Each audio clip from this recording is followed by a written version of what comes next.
Alors, bonjour à tous. À nouveau, c'est un plaisir de vous recevoir sur ce rendez-vous du podcast Connexion.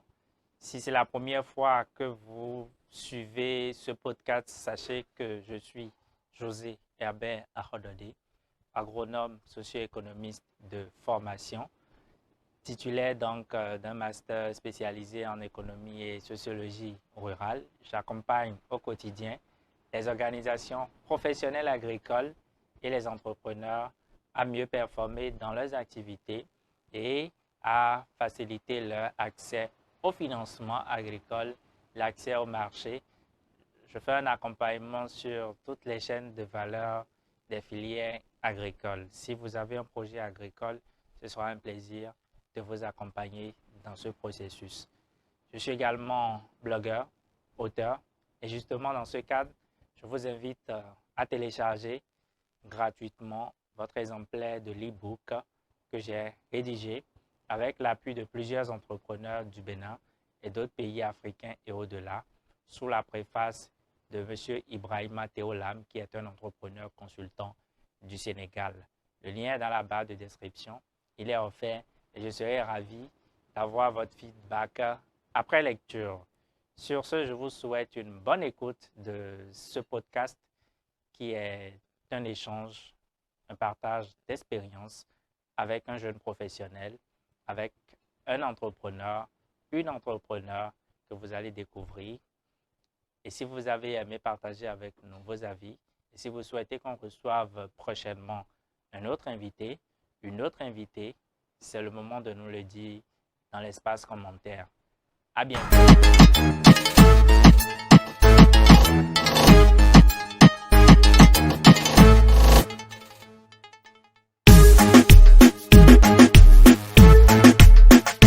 À nouveau, c'est un plaisir renouvelé de vous retrouver sur le rendez-vous du podcast Connexion, un podcast qui est consacré aux jeunes entrepreneurs et aux jeunes professionnels sur le continent africain et au-delà. C'est toujours un plaisir pour nous de recevoir des jeunes entrepreneurs qui, au quotidien, s'évertuent pour révéler davantage le potentiel de notre jeunesse, mais aussi qui sont des exemples d'abnégation qui, au quotidien, font face à des échecs, mais qui réussissent à nous étonner, à réaliser des exploits dans leur domaine. Et sur cette ligne, justement, je reçois aujourd'hui un jeune entrepreneur, Ghislain Diaoui se nomme. Coucou Ghislain, bonsoir, j'espère que tu vas bien. Bonsoir, Monsieur Hébert. Je vais super bien et j'espère que tu vas très bien aussi. Je reste en forme et c'est un plaisir pour moi de te recevoir sur ce podcast. On va brièvement parler de toi. C'est vrai que les gens n'aiment pas qu'on parle d'eux, mais on s'est donné pour objectif de briser cela, pour permettre de sensibiliser davantage les jeunes à l'entrepreneuriat. Du coup, c'est véritablement un plaisir de t'avoir. Et comme je disais, on discutait, je dis, c'est le numéro 22, c'est un numéro bonheur 2022. Ah ouais, c'est pas faux. Alors, du coup, pour les gens qui ne te connaissent pas, qui te découvriraient pour la première fois, si tu vas te décrire assez brièvement, qu'est-ce que tu dirais, Gisèle? Pour ceux qui ne me connaissent pas, je dirais que si je suis Ghislain Tchaou, euh, je suis un entrepreneur, je suis le gérant de Tchaou Group Service pour le Salle Bénin et passionné de l'industrie, de l'agriculture, des négoces, de la communication, du marketing. J'adore tout ce qui a rapport à l'entrepreneuriat. Voilà, donc c'est moi. Industrie, communication, marketing, négoce, ça montre un peu les secteurs divers dans lesquels tu interviens. On aura le temps de revenir sur chaque secteur, c'est le souhait. Mais dis-moi, tu as la tête d'une entreprise familiale, je veux dire, Tiao Group. Est-ce que tu peux nous en dire plus? Ciao Group Service et Product, c'est une entreprise que j'ai fondé, que j'ai démarré il y a quelques années. Et c'est toute une histoire. Si je dois essayer de faire enfin un petit résumé, je dirais que Ciao Group Services Product, c'est une entreprise qui a revu le jour en pleine crise en 2020 et qui est spécialisée dans la production et la fourniture, sinon la commercialisation d'huile végétale de première pression à froid au profit des industries cosmétiques du monde entier. Quand je parle d'huile extra vierge, je veux parler beaucoup plus des huiles telles que l'huile de baobab, des huiles comme l'huile de Nîmes, l'huile de moringa, l'huile de souchet, etc. Ce sont entre autres des huiles précieuses qui représentent des actifs pour l'industrie cosmétique naturelle. Voilà, on s'est donné beaucoup plus pour mission d'offrir ou de fournir, voilà, aux industriels cosmétiques naturels, parce qu'aujourd'hui on parle de la clean beauty, voilà, de la matière première de qualité utilisable pour éviter que l'industrie cosmétique continue d'exploiter des actifs issus des déchets pétroliers ou de la pétrochimie, voilà, pour continuer à fournir ou fabriquer des produits cosmétiques pour l'Afrique ou pour le monde, ce qui cause beaucoup de maladies et qui, entre autres, nuit à l'environnement. Donc, nous, notre mission, plus ou moins, c'est de parvenir à fournir de la matière première de qualité utilisable, éco-responsable, voilà, aux industries cosmétiques naturelles. Donc, voilà un peu. Sinon, tout derrière, avant 2020, c'est une aventure qui a démarré en 2016 et que, voilà, on a connu les échecs et on est allé se chercher ailleurs dans d'autres secteurs. Et après, on s'est dit, voilà, il y a eu encore des échecs. Et après, on est revenu en force, on a capitalisé sur les expériences, on est revenu plus fort et depuis. C'est une belle aventure, voilà, qui est en fait, que je vis avec mon équipe, avec mes associés. Et c'est une belle histoire qui s'écrit. Une belle histoire, et souvent les belles histoires, c'est toujours parsemé d'échecs, comme tu as eu à le dire. Et effectivement, on va revenir sur cela. C'est une partie qui nous intéresse particulièrement. Mais avant, puisque tu as dit que c'est une aventure qui a commencé en 2016, vous avez raccroché pour revenir plus en force à partir de 2020. On va repartir aux origines pour que tu puisses nous dire, Ghislain, qu'est-ce qui a été à la base de la création de l'entreprise? Pas à la relance en 2020, mais déjà à les origines 2016. Qu'est-ce qui t'a poussé à te lancer?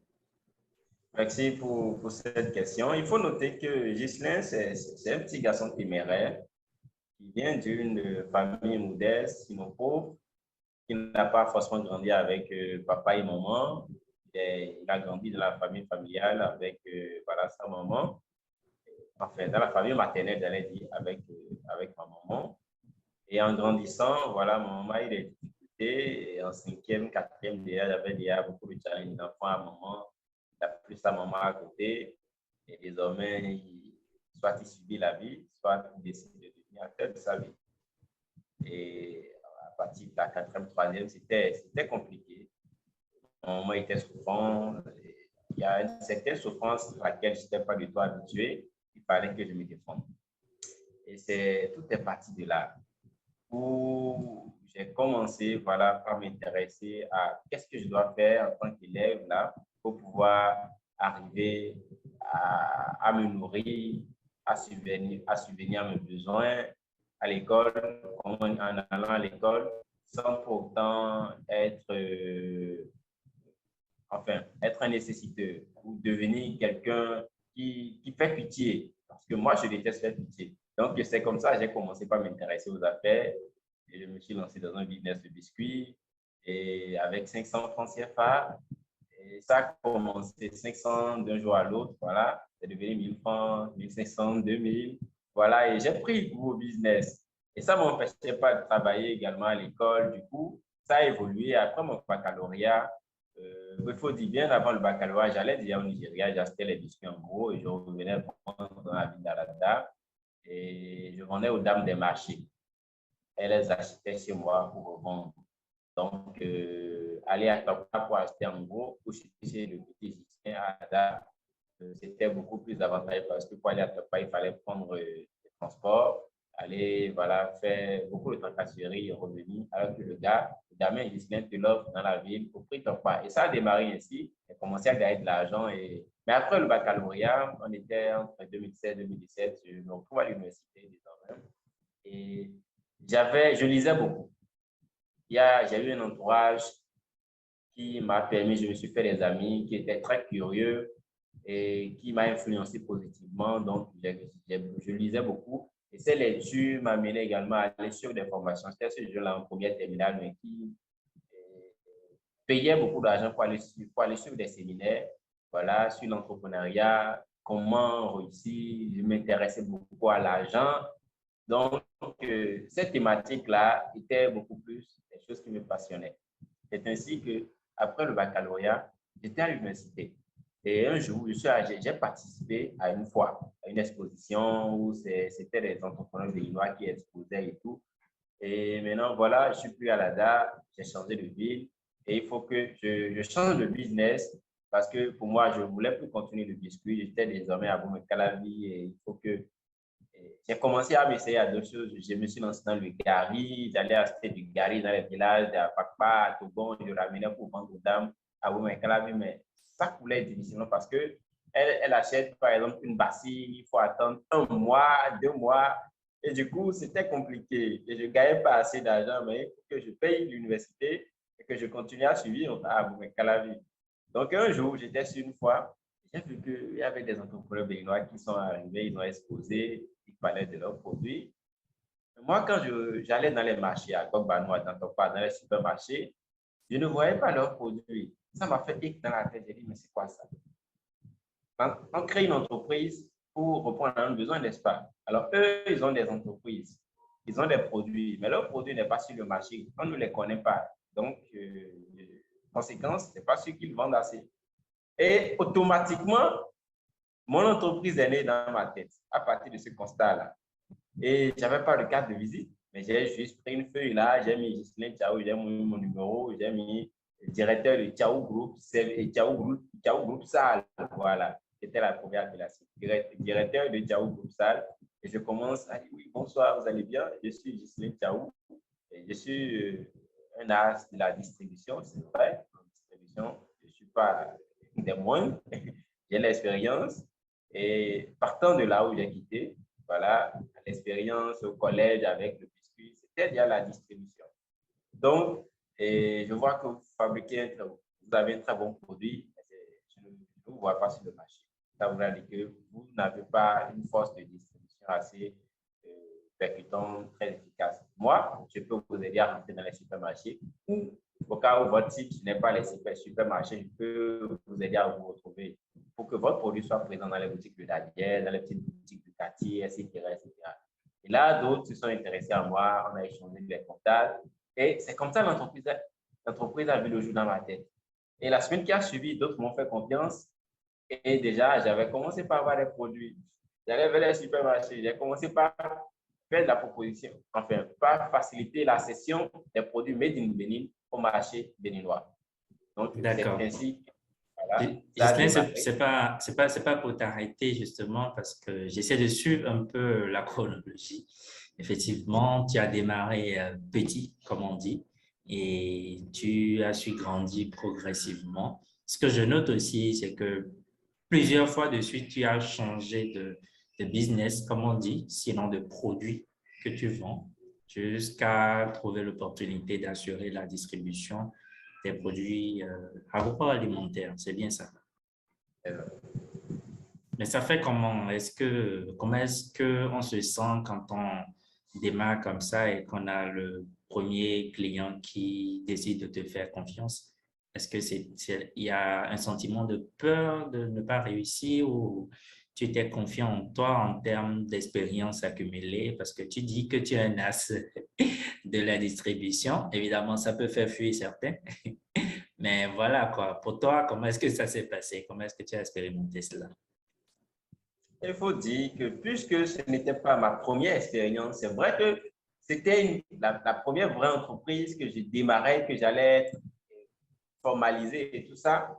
Mais tout de suite, quand l'idée a germé dans ma tête, je me suis lancé. Il y avait un problème et j'ai apporté une solution.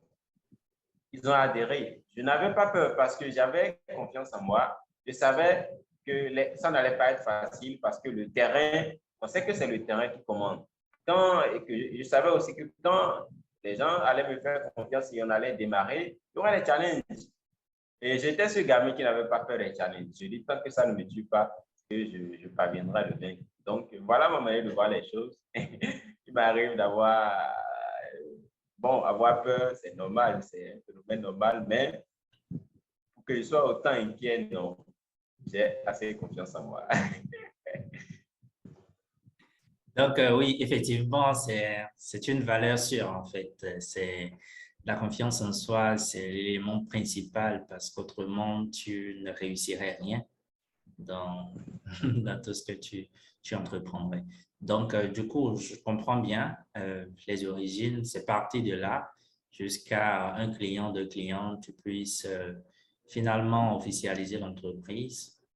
Et dans ce cheminement-là, dis-moi, quelles ont été pour toi les expériences les plus difficiles? On va aborder directement l'aspect difficulté que tu as rencontré dans ce parcours déjà. Super. Quand je reste, sinon, si je reste collé, voilà, à cet aspect ou à ce moment-là précis, au démarrage, à ce moment-là de mon histoire entrepreneuriale, il faut dire que mes challenges, mes difficultés à l'époque, c'était la difficulté, d'abord, pour les produits béninois, de pénétrer facilement leur propre marché, de se faire adopter. C'était enfin, c'était compliqué. C'était compliqué. L'autre chose, j'étais aussi confronté à un challenge lié aux producteurs, c'est-à-dire à ces entrepreneurs-là qui fabriquaient les produits que Tiaou, Groupe Sal de l'époque distribuait. C'était les produits soit c'était des problèmes de qualité, ou l'autre problème, c'était aussi la capacité de production. Je me souviens, on a travaillé pour la distribution de nos produits. Je crois que c'était une farine. Ça a démarré, ça marchait. On a frappé. J'ai mis en place une stratégie qui a réussi, une stratégie de distribution qui a vraiment marché pour ce produit-là à l'époque. Ça a commencé par couler. Mais qu'est-ce qui s'est passé? L'entrepreneur s'est retrouvé dans l'incapacité d'assurer la disponibilité continuelle du produit. Et quelque part, ça a touché à nous, notre efficacité, à notre fonctionnement. Voilà, ça a été un frein. Au-delà de ça, il y avait aussi des challenges, des difficultés financières. Voilà, l'équipe, tu es jeune et tu recrutes des gens. Il faut noter qu'à l'époque, j'avais 18 ans, 19 ans. Oui, 18 ans, 19 ans. Donc, tu recrutes des gars, ils ne te regardent pas le haut. Ce gamin-là, lui, il est ici, il veut me donner des ordres. Il y avait aussi ça. J'allais aussi vers des patrons d'entreprise qui fabriquaient des produits. Je leur parlais. Ils me disent, mais ce jeune-là, il me dit quoi? Je dis, patron, voilà, il y avait seulement 3 qui me faisaient, qui m'ont fait confiance. Il y a d'autres qui ne connaissaient pas ma force de frappe.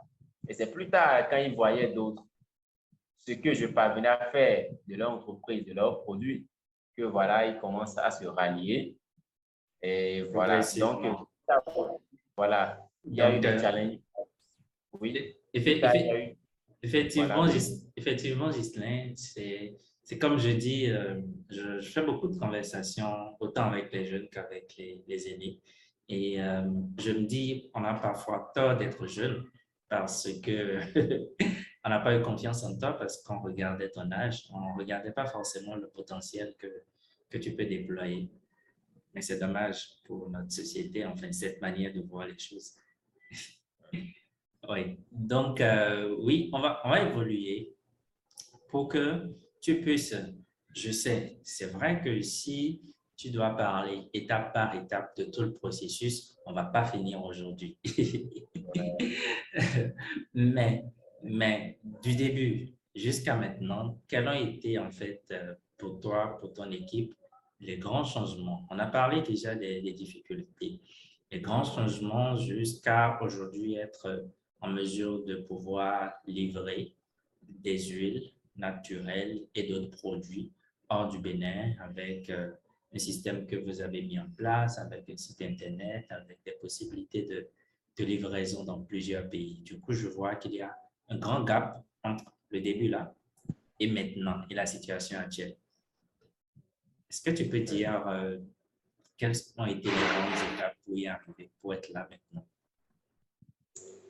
Ouais, pour être là où nous en sommes aujourd'hui, ça a été un parcours d'échecs, de petites réussites, échecs, de petites réussites et tout. Et l'expérience accumulée, je suis en train de le mettre au service de ce groupe-là qui grandit de jour en jour et qui s'expand de jour en jour à travers l'Afrique et le monde.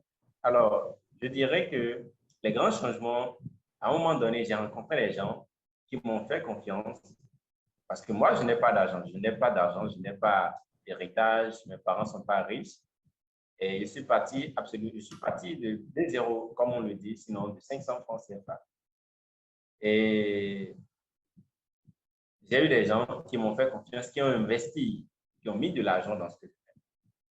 Qui ont dit oui, ton idée, elle est bonne, je suis prêt à te suivre. Il y a eu ces gens-là que j'ai rencontrés. C'est pas, les banques ne financent pas les jeunes en Afrique. Et le gouvernement essaie de faire quelque chose, mais ce n'est pas encore ça. Ce n'est pas de l'assistanat qui développe des pays ou qui développe un pays ou qui permet de développer de grandes entreprises. Donc, ces gens que j'ai rencontrés sur mon chemin, j'ai rencontré un mentor, quelqu'un qui, qui me guide, qui me dit oui, Justin, tu as de très bonnes idées. Si tu fais ci, ce serait bien. C'est vrai que par moment, je ne respecte rien parce que je fais mes propres expériences. Parfois, quand je me cogne la tête, je reviens, je dis ce qu'il a dit. Il avait totalement raison. Donc, au-delà de ça, il y a eu les rencontres. Des rencontres des gens, tu sors, tu apprends. Et après aussi, il y a eu des formations. Il faut se faire former. Il faut beaucoup apprendre. Chaque jour, on apprend, oui. Et voilà, donc ce sont ces personnes qui ont cru à un moment donné en moi, qui ont investi dans mon projet, dans mon projet.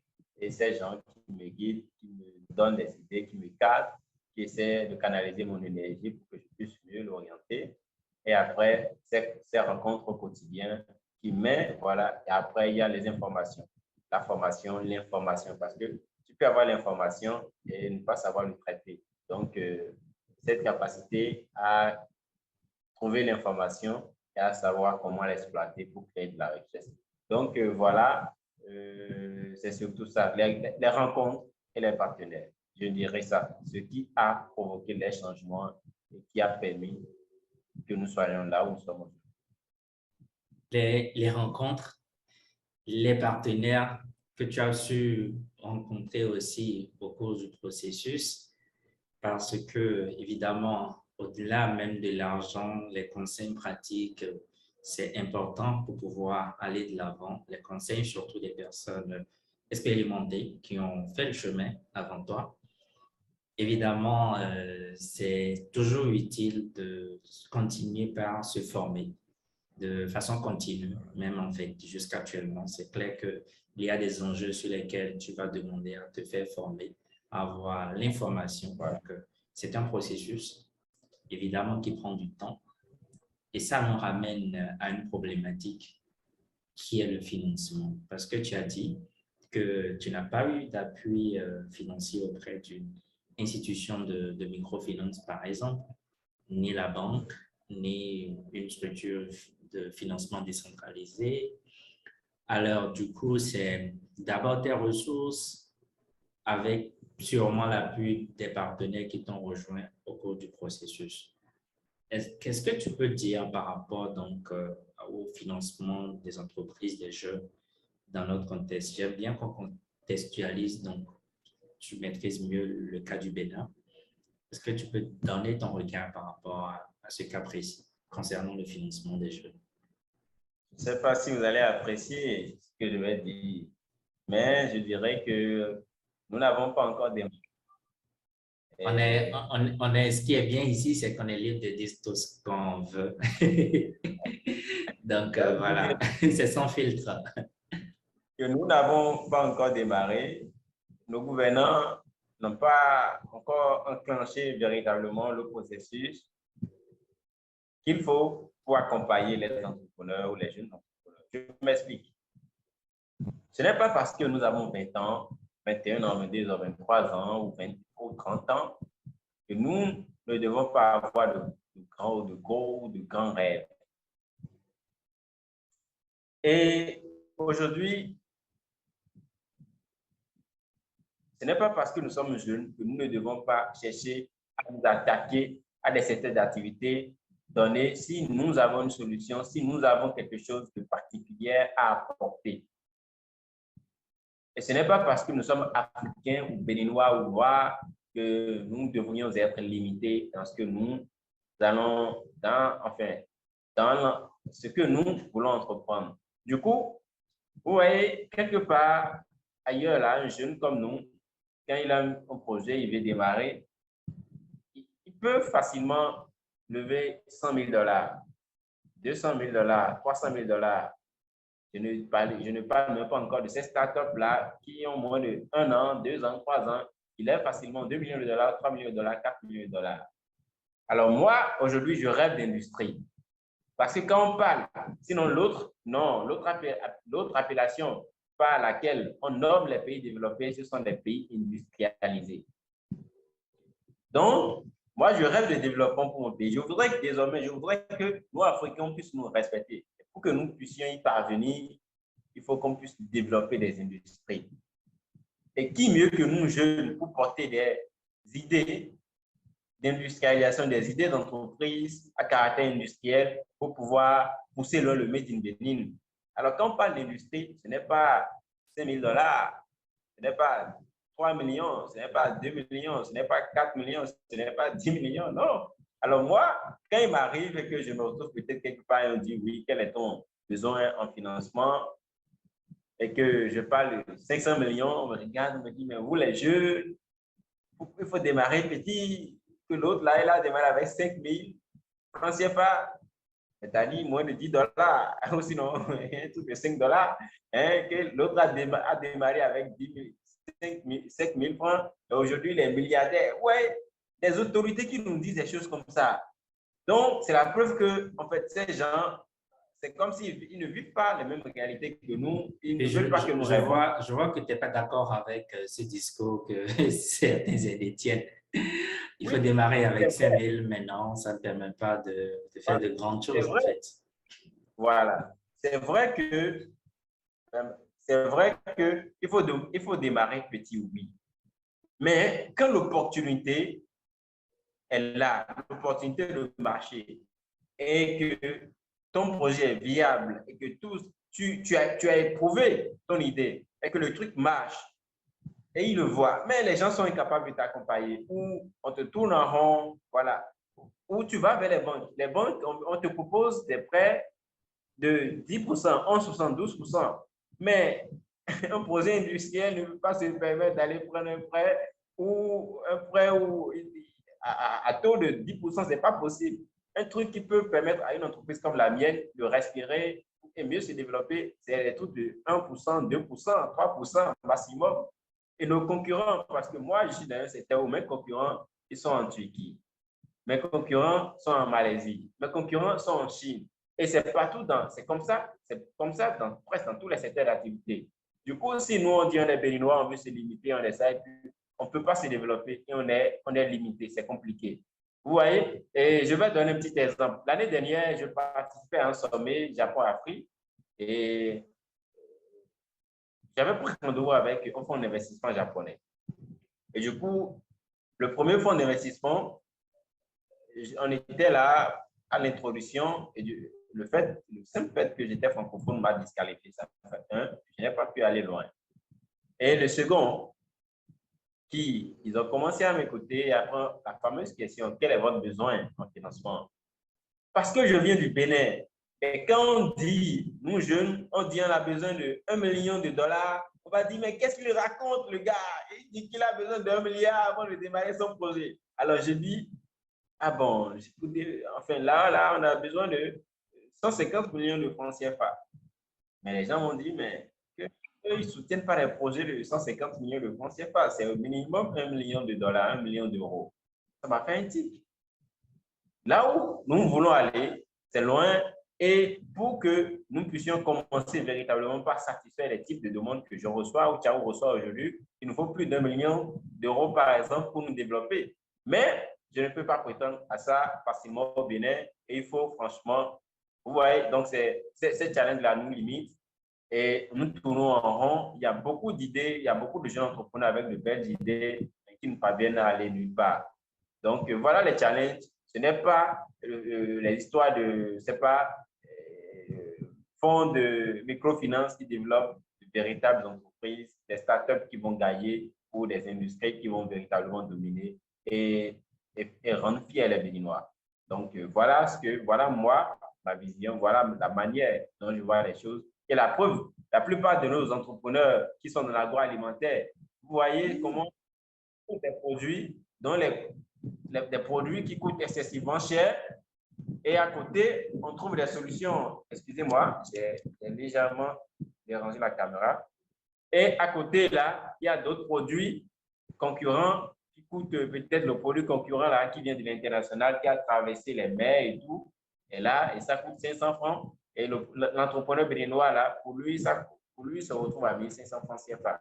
Et l'argument, c'est Made in Bénin. Non, ce n'est pas un argument de vente. Et il va te dire que c'est bio, tout ça. Ce n'est pas un argument de vente. En industrie, on réfléchit. Le gars, là, son pouvoir d'achat, c'est combien? Le gars, son pouvoir d'achat pour se payer spaghetti, là, de 400 grammes, là, c'est 500 francs CFA, par exemple, la moyenne de 400 francs. Donc, l'industriel doit pouvoir réfléchir pour fabriquer un truc, un produit qui va pouvoir être adapté au pouvoir d'achat de son marché cible. Mais si le gars finit le produit et que le produit coûte excessivement cher parce qu'il n'a pas eu les moyens de capital nécessaires pour s'approvisionner en matière première en grande quantité, il n'a pas eu les moyens d'acquérir des machines qui vont lui permettre de produire en grande quantité, c'est-à-dire à grande échelle, pour pouvoir avoir des coûts de production assez bas et fournir le produit à bon prix. C'est compliqué. Donc, c'est beaucoup de difficultés, c'est beaucoup de limitations que nous, jeunes entrepreneurs béninois et africains, avons et qui ne nous permettent pas de pouvoir grandir facilement. Effectivement, le secteur industriel est consommateur, sinon budgétivore, comme on dit. Et il faut de grandes ressources pour pouvoir y faire face, développer ses capacités de production.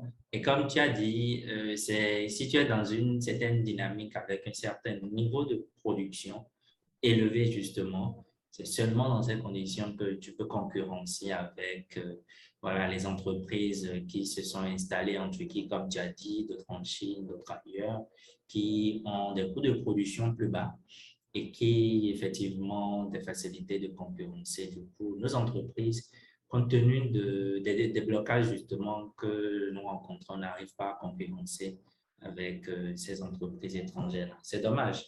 Et je pense qu'on fait un appel souvent à nos gouvernants, à nos autorités pour insister sur cet aspect parce qu'il s'agit aussi de prendre des orientations stratégiques, qu'est-ce que nous voulons, et de prendre des mesures pour surtout accompagner les jeunes pour à pouvoir les renforcer et à pouvoir atteindre certains marchés.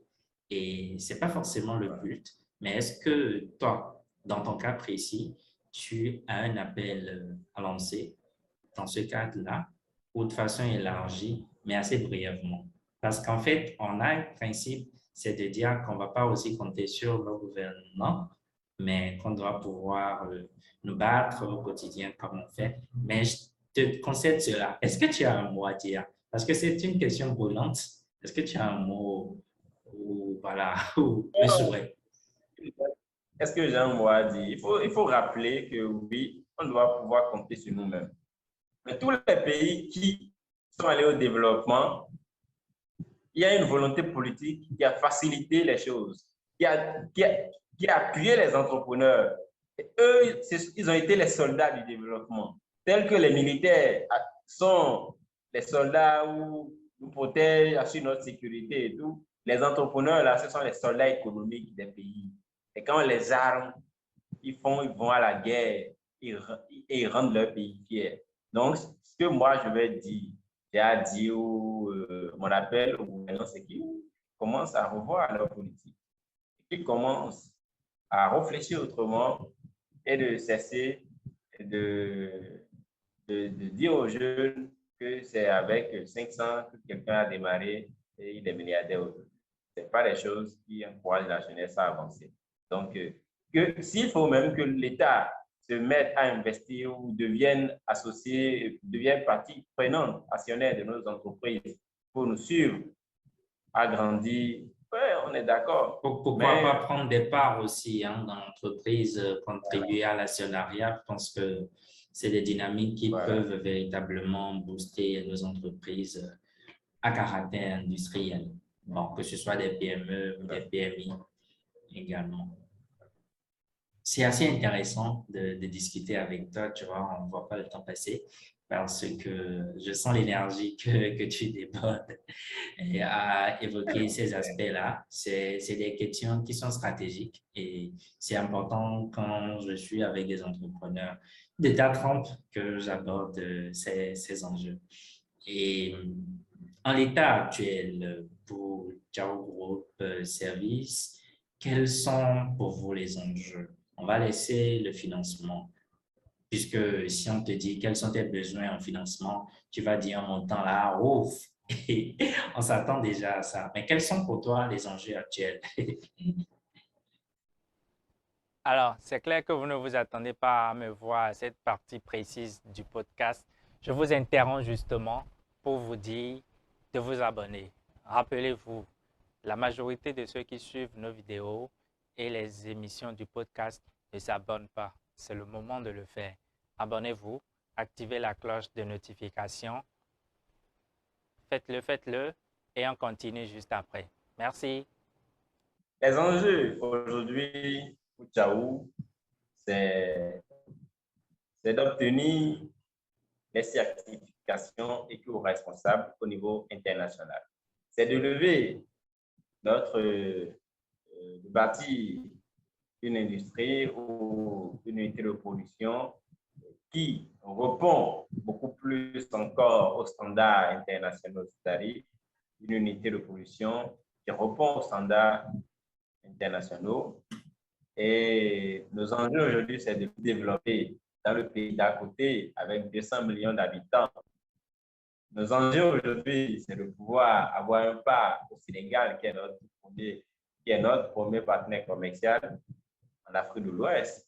Nos enjeux aujourd'hui, c'est de voir entrer de nouveaux actionnaires, de nouveaux associés ou de nouveaux investisseurs chez nous pour pouvoir nous permettre de relever ces différents challenges. Nos enjeux aujourd'hui, c'est de multiplier nos partenariats, nos clients en Asie, en Chine principalement, en Turquie, au Canada. Voilà. Donc, nos enjeux aujourd'hui, c'est de voir, voilà, de permettre également à d'autres entreprises cosmétiques béninoises, de jeunes marques béninoises d'accéder facilement à nos produits et à des coûts beaucoup plus abordables, même si nous avons des produits qui sont très, très abordables aujourd'hui. Et de les voir être capables de pouvoir s'acheter parce qu'ils ont des difficultés à acheter des produits de qualité pour pouvoir avancer. Et donc, voilà, de façon générale, globale, je crois que je les ai touchés. Voilà nos enjeux aujourd'hui. Les certifications au niveau international, le développement de marché au niveau de notre partenaire de l'Ouest, pénétrer de plus en plus le Canada, la Chine et nous installer au Sénégal, etc. etc. Voilà. C'est grand, c'est grand et je souhaite vivement qu'on y arrive, que vous y arrivez parce que ce sont des enjeux de taille et c'est un processus qui va se poursuivre justement à continuer à travailler à mobiliser les ressources parce que sans ressources, on ne peut pas réaliser tout ce que tu viens de dire, c'est clair. Et sans dévoiler des secrets d'entreprise, dis-moi, aujourd'hui, est-ce que tu mets sur les réseaux sociaux? Comment est-ce que tu fais pour pouvoir mobiliser de nouveaux partenaires, que ce soit commerciaux ou financiers? Parce que les Bon, jeunes nous écoutent et quand on est dans une certaine position, c'est aussi toujours utile de donner des conseils. Comment est-ce que tu fais? ok. Bon, je vais commencer par la partie partenaire financier. Il ne s'agit pas de dire, peut-être c'est un oncle, et tu sais, il a beaucoup d'argent, tu vas le voir, donc j'ai un projet bien financé. Non, lui, il va toujours te regarder comme ce jeune garçon-là de la maison qui a vu naître, qui a grandi, et qui dit toujours, quand je serai grand, je vais acheter un avion pour maman et papa. Donc, lui, il a les moyens, mais il va juste te regarder. Il ne va jamais te prendre au sérieux. Mais c'est peut-être à partir du moment où il commence par voir tes preuves, il commence par voir les progrès que tu réalises et tout, que tu dit attention, ce jeune-là, il est en train de faire bouger les lignes, tu vais l'accompagner. Donc, moi, j'ai connu ça. Ça, j'ai pris l'exemple d'un homme, c'est pas grand-chose, mais à un moment donné, je lui disais, j'avais ce discours-là, il ne me regardait pas. Plus tard, on s'est rencontrés des années plus tard dans le supermarché, par exemple, et il me dit, mais Ghislain, tu fais quoi? Tu fais quoi ici? Je t'ai vu il y a longtemps. J'avais un collaborateur qui poussait un chariot avec nos produits dedans. J'avais des dossiers en main. J'ai dit, mais je suis arrivé au supermarché. Et il me dit, mais tu livres quoi au supermarché? J'ai dit, mais que je gère une société de distribution depuis plusieurs années. Et la plupart des produits fabriqués au Bénin ne prennent pas ma société pour se retrouver dans les supermarchés, dans les boutiques. Il était bluffé, il avait les dents pour lui. Il était content, il a dit attention, il faut qu'on se revoie, tu vas me dire ce dont tu as besoin et puis je vais te donner un coup de pouce. Plus tard, il m'a appelé, il m'a fait une formation où c'était autour dans un club privé, on a suivi des formations, il m'a donné un peu d'argent et j'avais beaucoup de dettes à l'époque et il m'a permis de me relever. C'est vrai que toutes les manières de fight, mais c'est une manière, c'est une stratégie pour dire voilà comment vous pouvez convaincre les gens à vous suivre. Si c'est au niveau de la famille, il faudrait qu'ils puissent voir les fruits, ils puissent voir vos efforts, les résultats, et puis savoir que vous êtes dans le concret. Au-delà de ça, d'autres, des gens aujourd'hui, mes associés, ceux qui investissent dans Tiao pour me permettre et me permettre de développer l'entreprise, ce sont des gens que je connais ou des gens que je n'ai jamais vus. Il y en a, j'en ai jamais vu, mais ils ont entendu parler de moi ou ils suivent les activités de la société de près.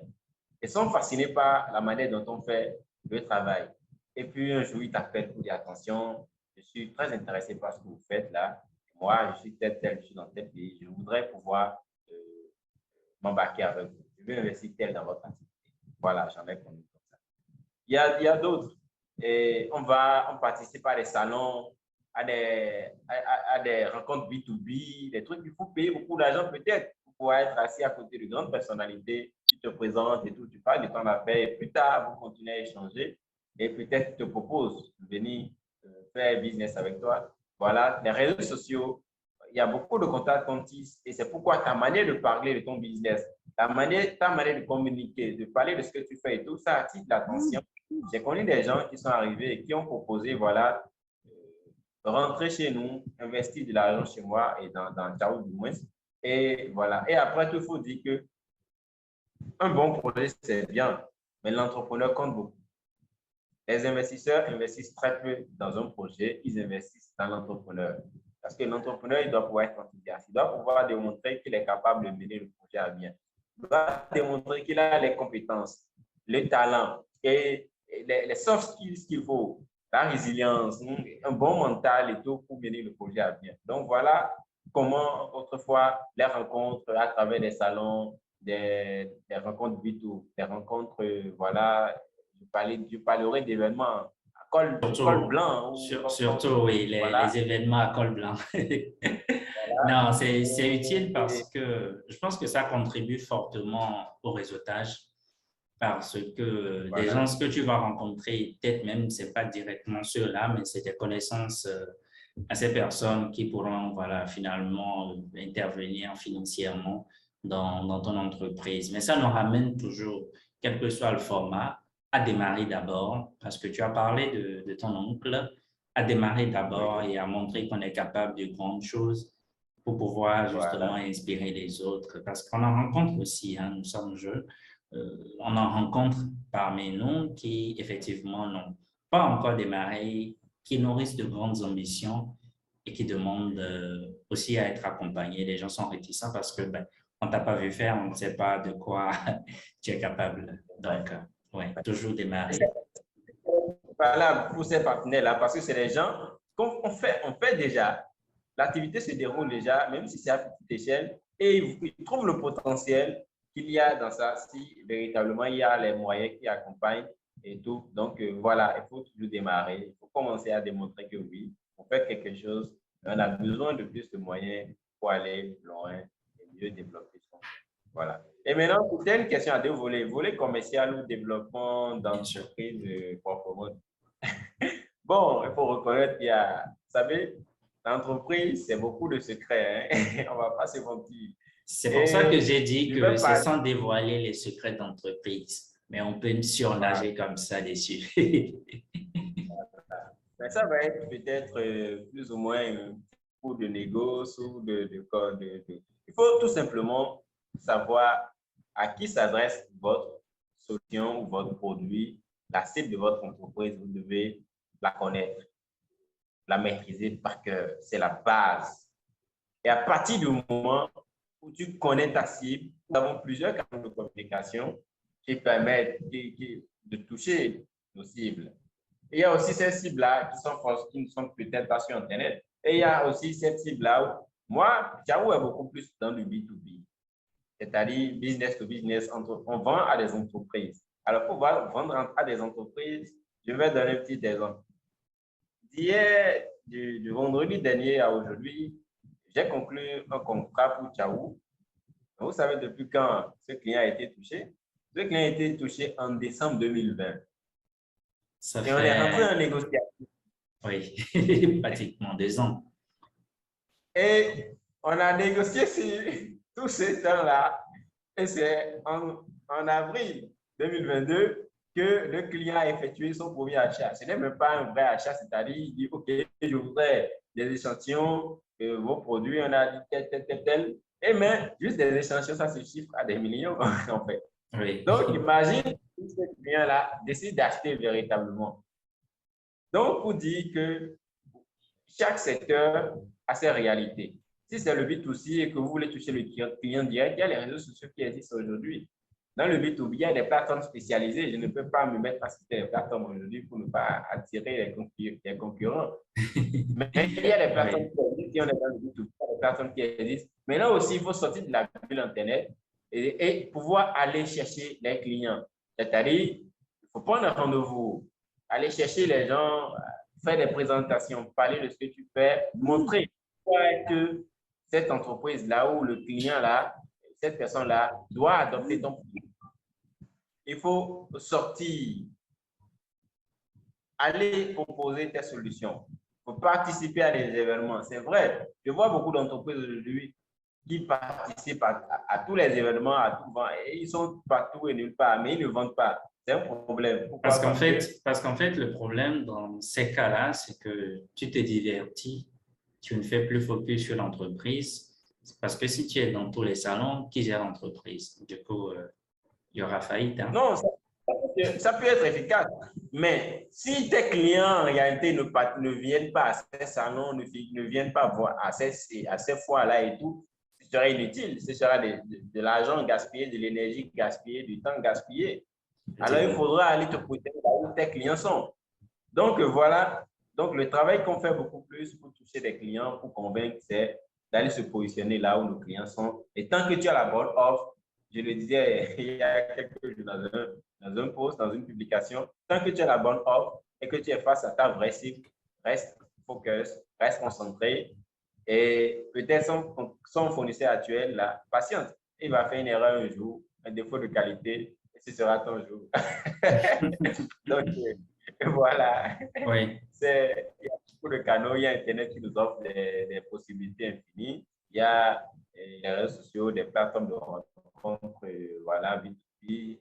Et aussi, il faut sortir, il faut participer à des événements stratégiques où tu vas pouvoir t'approcher. Si tu vises peut-être le patron de la société parfumerie Gandou ou d'Abidjan, par exemple, et que tu ne parviens pas à le toucher via Facebook, peut-être ces gens sont sur Facebook, mais ils ne sont pas autant exposés que les gens qui veulent acheter des produits de façon directe.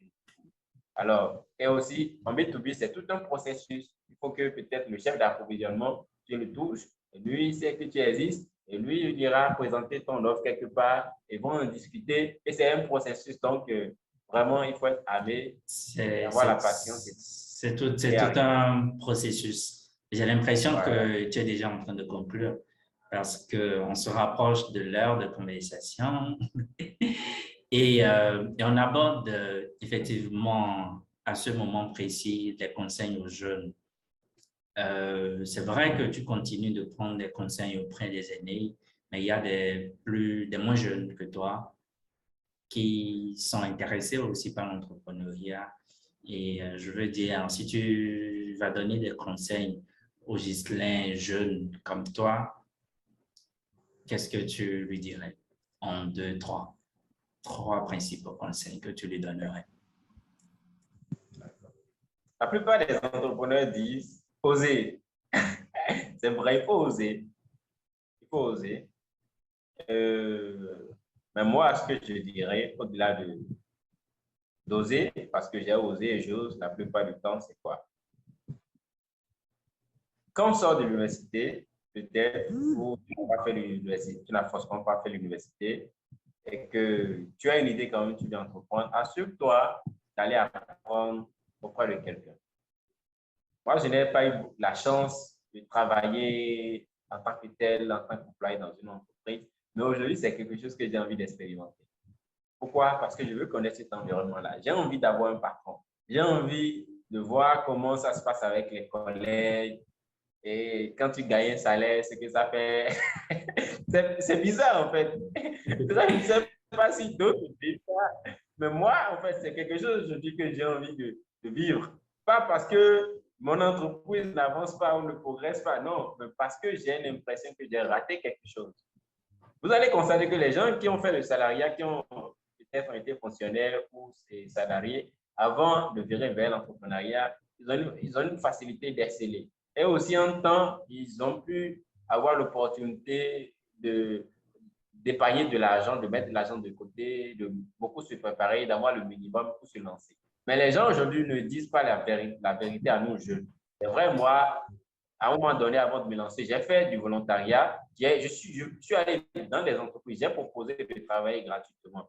Et c'est là que j'ai eu mon second mentor. Il m'a ouvert les portes de chez lui. Et à un moment, il m'a même fait confiance, puisqu'il disait que tu as trop le potentiel. Et il me laisse en entreprise, je deviens le manager au bout de quelques mois. Alors que j'avais soif d'apprendre, je voulais rester sur lui. Et je me retrouve être encore chef techniquement d'entreprise.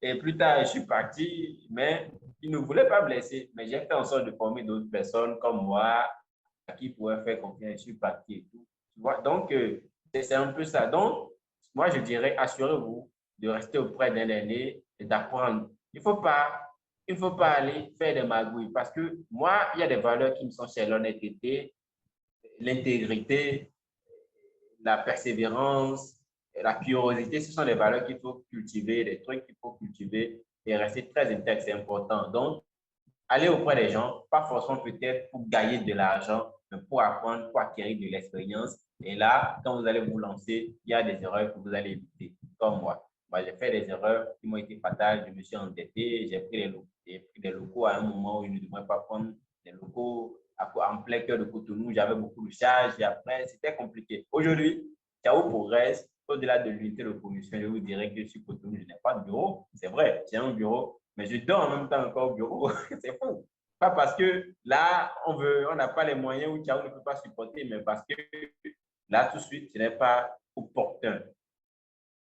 Quand le produit quitte l'unité, ça quitte l'usine, ça va directement chez les clients. Donc, il faut rester auprès d'autres pour voir comment ils ont fait, bénéficier de leurs conseils et tout. Et pour se lancer en entrepreneuriat, on est au contact du risque au quotidien, de façon permanente.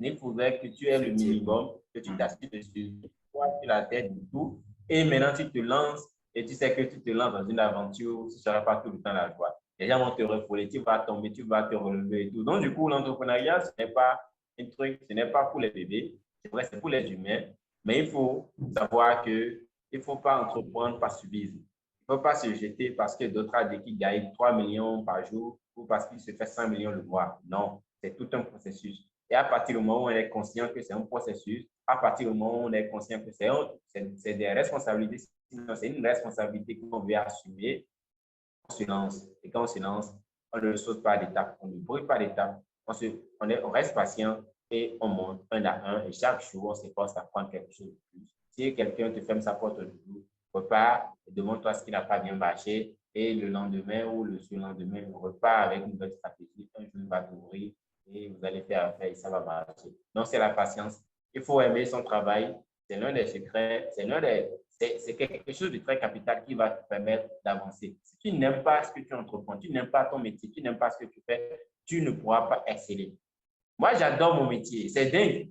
J'aime quand je suis en train de négocier un contrat. J'adore quand je veux aller parfois livrer moi-même un produit. Je peux aller au contact du client. J'aime mon métier. Et ça fait qu'il y a une différence entre moi et quelqu'un, un concurrent qui n'aime pas peut-être le métier. Il le fait parce qu'il doit manger. Il le fait peut-être parce que c'est chaud. Moi, je le fais parce que j'aime ce que je fais. Et ça fait que les gens ont envie de travailler avec moi. Donc, il faut aimer ce que vous faites et mettez-y tout l'amour. D'autres vous parleront de passion. Et attention, il faut être passionné, mais quand on veut faire le business avec la passion, on souffre. C'est un peu bizarre. Quand tu te lances, tu es passionné, que tu veux faire le business Effectivement. avec un peu d'un passionné, c'est-à-dire que les gens, ils vendent parfois à pète. Et puisqu'ils sont passionnés là, ils sont là, ça ne progresse pas, ils ne bougent pas, ils savent, il y a beaucoup de détails qui les échappent et après, ça ne va pas loin. Il faut aimer le but, ce qu'on fait, il faut être passionné, mais il faut avoir les yeux ouverts, il faut être sûr de ce qu'on fait et être en train de corriger ses erreurs au fur et à mesure. Et démarrer, il faut oser démarrer, il faut commencer, poursuivre et après, on va couronner. Si tu échoues, il faut te relever. C'est la résilience, la foi et tout ce qui va avec. Donc, je crois, j'ai dit, je me suis répété. Donc, ceux qui Oui, vont nous ceux qui effectivement. sauront quoi, espoir, avant. Effectivement, tu as partagé des pépites, on va dire, avec nous, beaucoup de valeurs. C'est assez intéressant de t'écouter. Moi, j'ai même pas envie que la conversation se termine, mais malheureusement, nous sommes limités. On va devoir atterrir, mais pour dire que je note de la résilience parce que c'est un chemin qui n'est pas facile. Il faut oser dire qu'il y aura des difficultés qu'il faudra braver pour pouvoir au quotidien gravir les échelons pour y arriver. Et on a bien noté ça. J'espère que ceux qui vont nous écouter, nous suivre sur les différents canaux ont pris bonne note aussi pour pouvoir, eux aussi, s'ils nourrissent ce rêve de pouvoir être créateur d'entreprise, de pouvoir le faire véritablement, sachant que ce ne sera pas facile. Est-ce que, Ghislain, pour finir, tu aurais un mot? Parce que je suis au regret de te dire que nous sommes à la fin de cette conversation. Très enrichissante. Fini, je vais tout simplement dire, définissez ce que vous voulez, tracez votre chemin et poursuivez-la. Définissez ce que vous voulez, tracez le chemin pour aller chercher ce truc-là, pour atteindre ce résultat. Et mettez-vous à le poursuivre. Et ne reculez pas tant que vous ne l'aurez pas. osé comme moi, rêvé comme moi. Je viens de nulle part et aujourd'hui, de plus en plus, je me sens fier de moi, même si l'objectif est encore très loin. L'objectif est loin, effectivement. Tu te sens fier. Nous sommes fiers aussi de ce que tu essaies d'accomplir malgré les challenges au quotidien. Ghislain Thiaw, c'était un plaisir pour moi de te recevoir dans ce podcast. Et nous souhaitons le meilleur à toi, à ton entreprise et à ton entourage. Il faut être rassuré de quelque chose. Tu inspires et tu inspireras davantage de jeunes, que ce soit au Bénin et sur le continent. Merci beaucoup à toi, José. Merci de m'avoir honoré, de m'avoir permis, voilà, de participer à cet entretien. Ça a été un réel plaisir et je me sens vraiment honoré. Alors, au revoir. À très bientôt. Alors, merci beaucoup d'être resté jusqu'à la fin de cette conversation. Si vous avez aimé, mettez le pouce bleu pour dire que vous avez aimé. Partagez avec vos proches, amis, avec vos collègues, avec des membres de votre famille qui seraient aussi inspirés par les partages de nos invités.